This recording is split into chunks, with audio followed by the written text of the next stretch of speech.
Unbelievable. I just hit the wrong button on that, but okay, I guess we'll make this part 2 of the video. But continuing where we left off, okay, we're talking about the deal. Long-term contract, yep. Protecting UK interests at home. Looking very good. Yep, we're talking about the contract again. £9 billion contract. Okay. Still talking about it. We're still talking about it. Jet engines are still the business of the moment. 2024 was the year in which jet engine makers infamously made tons of money from their products being returned to the shop for early repairs. 2025 may not be that different. GE Aerospace, this was, about a month ago. Okay, GE, what, are they going to mention the bid again? Why is this being mentioned? Whatever. Care less. Rolls Royce secures power supply for pharma service provider Vetter. Contracts just keep rolling in. Rolls Royce wins large-scale MTU battery storage order for wind farm in Turkey.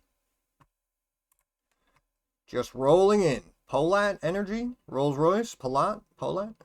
Rolls Royce signed Turkey's largest energy storage deal, with a capacity of 132 megawatt hours to increase the storage capacity. Wind power plant. Beautiful. U.S. investors bullish on European aerospace and defense. B of A. The quote, the consensus among clients is that aerospace and defense is likely to have another good year with limited concerns on tariffs, strong backlog visibility, supply chain improvements, and FX tailwinds. Expects both commercial aerospace and defense to deliver strong earnings growth in 25, and says several of the companies in their coverage should also re-rate. Quote, there was general agreement the outlook of the European defense names is solid, as many can see NATO moving ahead with an increase in the target defense spending to GDP ratio of 3% versus the current 2%. What'd I say, right?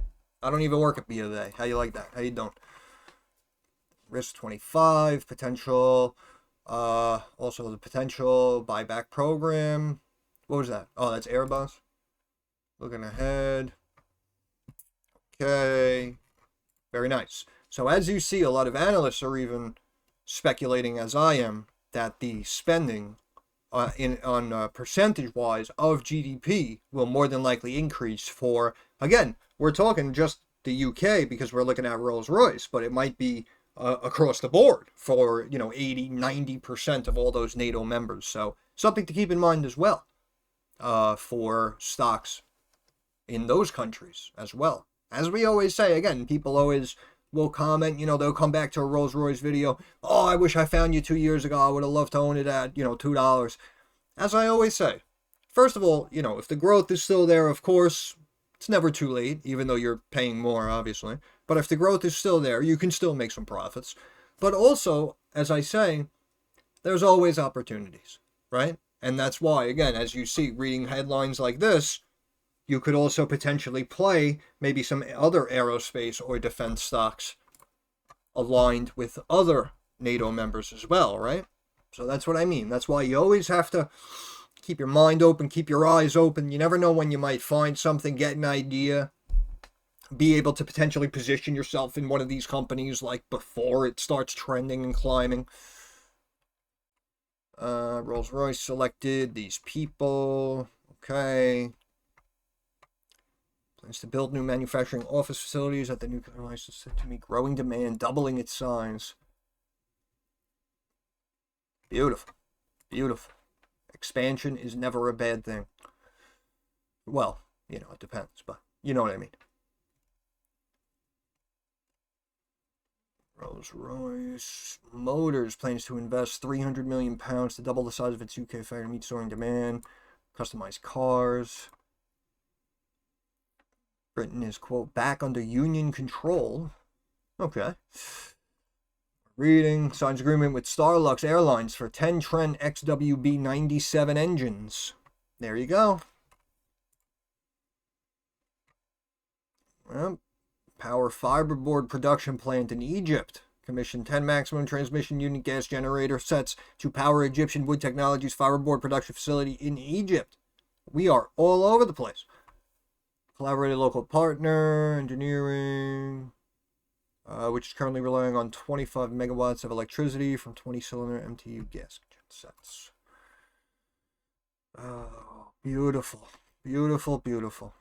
And again, you're not really seeing like, oh, they lost a contract, right? You're not seeing anything like that. You're just seeing gains and gains and gains for the most part. But yeah, I know I accidentally turned off the video before. So as I said, this will be a part 2, but we'll just quickly just go over any relating news. Can't even speak right now. Citigroup raised price target on Rolls Royce. That's the main listing. Again, RR.L listed on the LSE, London Stock Exchange. Changed its rating to neutral from buy. After a strong recovery from the impact of COVID-19, stock close current fair value. Huh. Well, it's been up since then. Went from about £5.50 to £6.41, which is, yeah, I don't know, like 7-ish. Again, I still think it's undervalued. So the fact that people, again, like Citi coming out and remaining, you know, downgrades to neutral from buy, I have to disagree with that. What we consider to be current fair value. Right, but we know that if a company is healthy, then usually the market values them above fair value. That's why, again, in my opinion, they started to pump the brakes, it looks like, about 6 weeks ago. I wouldn't have. Citi says Rolls Royce cash flow is expected to be well in excess of profits for the foreseeable future. Yes, we know that, which is why they reinstated the dividend, and everyone and their brother started piling in, saying, holy crap, Rolls Royce back, it's growing like an animal, they're going to start paying dividends. So everyone piled back into their stock. This guy's on a one-way road, going the wrong way. Holy cow. That person probably hasn't been fired yet? That's crazy. Reading.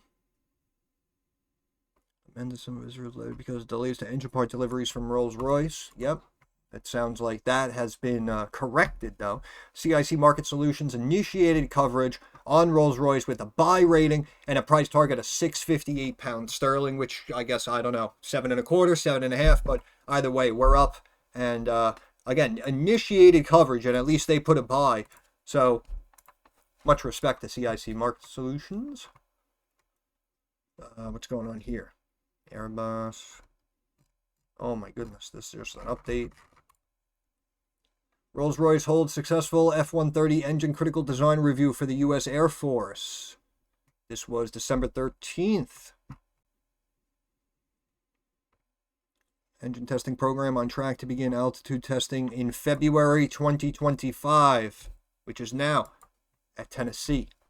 So we may potentially even get an update on this as well, which I didn't speak about. Again, I'm sorry. I know we didn't look at this stock for a couple of months, but this was back roughly 2 months ago, middle of December. And now you can see we're basically at that timeline. So we were talking about hitting those highs of about $8.90 or $9, right? So maybe a catalyst like that could help pump it up. Maybe a day or two going into those earnings, and then we'll take it from there. If they happen to beat again, maybe you can see the break up right to 10, or maybe the pull back to 7. Who knows? JP Morgan analyst, this because defense budgets are on the rise in Europe, Asia, and the Middle East as the world becomes multipolar. Recent weakness in defense share prices linked to concerns over how Donald Trump's efficiency drive might affect U.S. defense spending when he takes over as U.S. president. Offers a good entry point to investors. That's a bold statement. That's a bold statement. Many companies with strong cash flow, such as Airbus, Rolls-Royce, could announce share buyback programs next year. Yeah, We're getting a dividend now. But yeah, it's possible. UK secures £1 billion Qatari investment to drive clean energy ambitions. Okay. Britain has pointed to strengthen its position, clean energy superpower, commitment from Qatar, partnership, aims to establish climate technology hubs across both countries, with UK sites planned near universities, industry, and free ports. In Qatar, hubs will support startups by providing access to markets in both countries, paving the way for increased foreign investment. Expected to finalize the agreement, generate thousands of high-skilled jobs, boost the development. Very nice. Congratulations.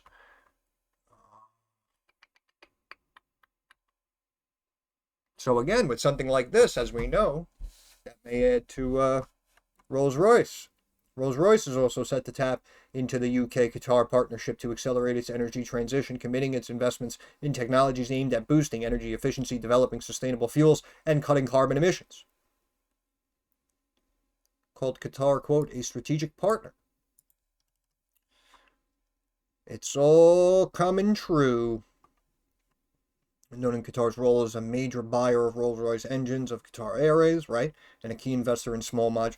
I'm telling you, it's the cream's rising to the top now. Oh, it's beautiful. Yep, we just read that.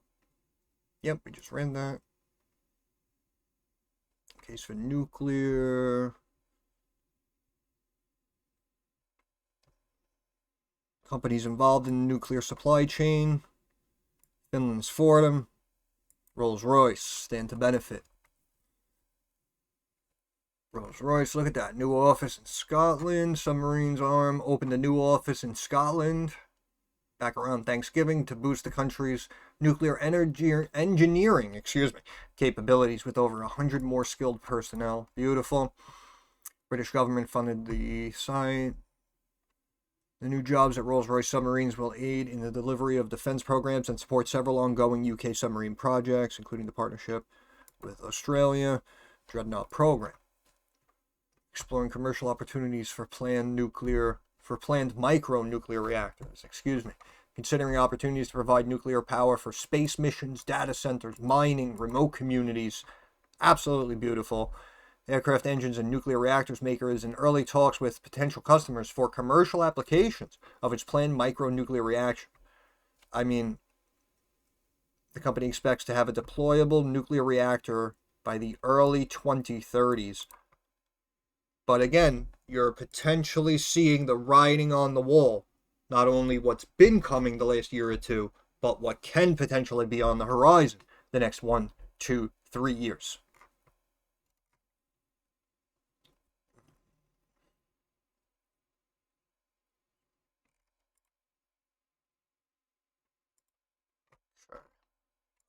Okay.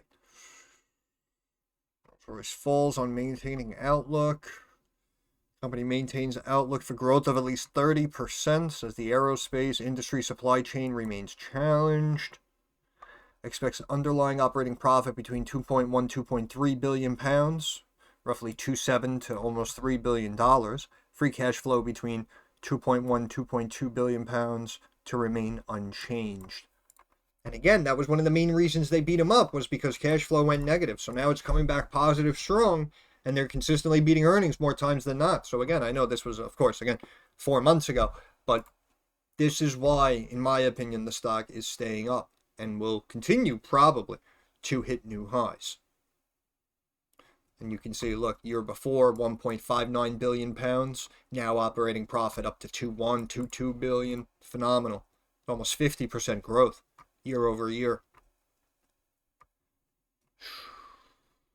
And again, 30% growth, right? And initially it may have been viewed as a negative, which absolutely blows my mind. We spoke about this, though. Companies coming out 40, 50% growth. Oh, sorry, just not good enough.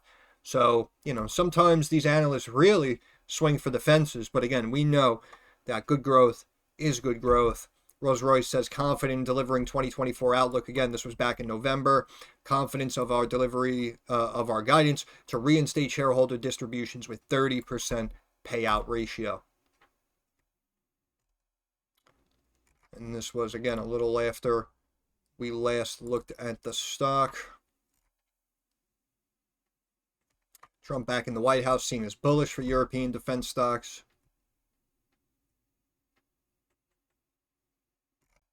In my opinion, I still like it. And again, I know some people may say, well, this is already feeding off the Trump news and whatnot, blah, blah, blah. Understandable, but in my opinion, again, I think $9 really shouldn't be an issue. Stock $8.29 just the other day. And after that, 10, willing if the report is decent. But again, we're really tight up here. Maybe about 6.5 could be your big drop, your big sell-off. 7.5 maybe. 7 1/3. Also, on the weekly, look at that MACD. MACD touching, potentially ready to cross there. Which is why, again, I say that even with the RSI up here near that benchmark, the stock may just keep slowly inching its way up and just continuously grow underneath the radar as no one's paying attention. And then before you know it, the stock's 9, it's 10, it's 11.50, and people miss the boat, and now they want to jump in at 10, 11. They want to ride it up to 14, 16, 20, right? So, in my opinion, I still like it. Obviously, congratulations to all shareholders, and we'll do an update after we get the earnings in about a week. And that's pretty much it. I'll end it there. Once again, Stocks by the Numbers. I want to thank you for stopping by.